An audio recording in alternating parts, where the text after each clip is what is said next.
Hello students, how are you all? I hope you all are fine. Class 10th में हमारा chapter number 3 चल रहा था, जिसका नाम क्या था? Pair of linear equations in two variable.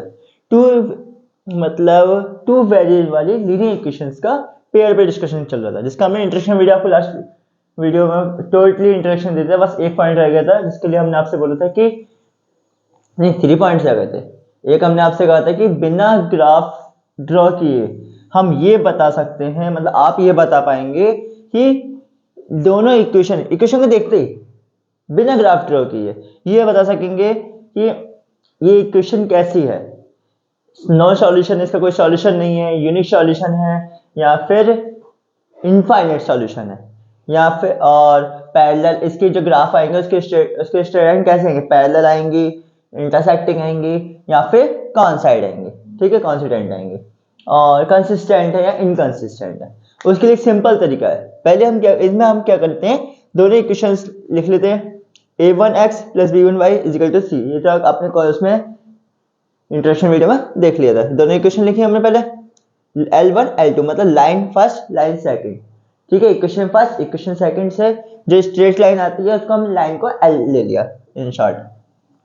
तो ये जो इसके जो कॉफिशिएंट होंगे, ए एक्स के फर्स्ट इक्वेशन का एक्स का कॉफिशिएंट और सेकंड इक्वेशन का एक्स का कॉफिशिएंट, इसका रेशो नॉट इक्वल होना चाहिए सेकंड मतलब y के फर्स्ट इक्वेशन का y का कॉफिशिएंट और सेकंड इक्वेशन का y का कॉफिशिएंट, तब वो होगी इंटरसेक्टिंग। मतलब जो भी इंटरसेक्टिंग लाइन होती हैं, अगर टू लाइंस आर इंटरसेक्टिंग, अगर दो लाइन इंटरसेक्टिंग है हमारी, तो उनके जो एक्स एक्सिस के कॉफिशिएंट का रेशियो होगा और y एक्सिस के कॉफिशिएंट के रेशियो के इक्वल नहीं होगा, ठीक है।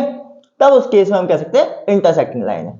और जब इंटरसेक्टिंग लाइन है तो वो एक ही पॉइंट पे आपस में कट करेंगे, एक ही पॉइंट पर कट करती है ना, मतलब एक कॉमन पॉइंट जरूर होगा। जब एक कॉमन पॉइंट है तो हमें कौन सा सॉल्यूशन मिलेगा?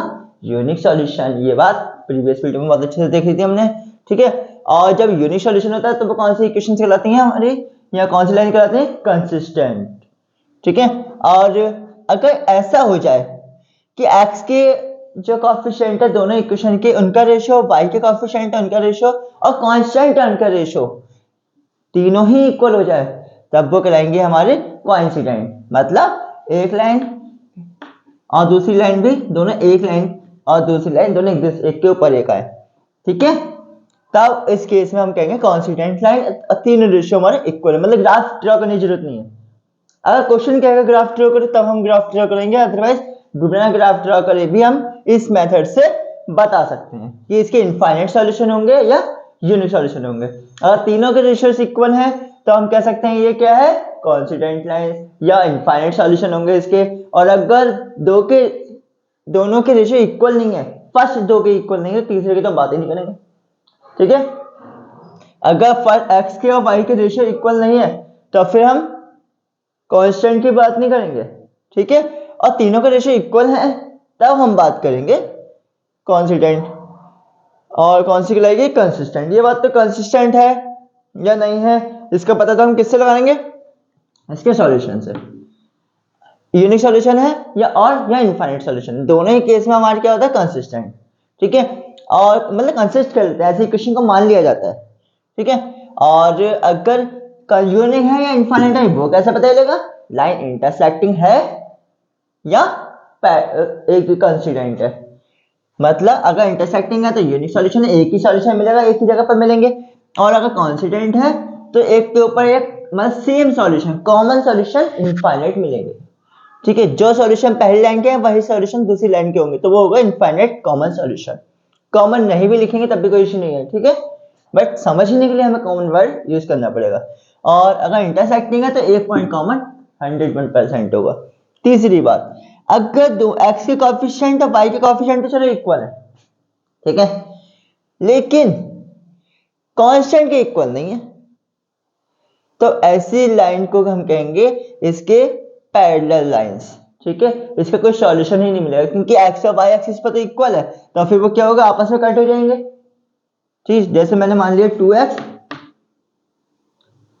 + 3y = 5, ठीक है, और 2x + 3y इजिकल टू 7।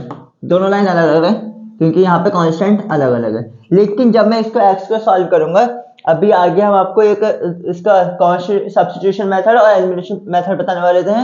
अगर कहीं टाइम नहीं हुआ, मैंने टाइम बचा तो इसी वीडियो में, अदरवाइज नेक्स्ट वीडियो में।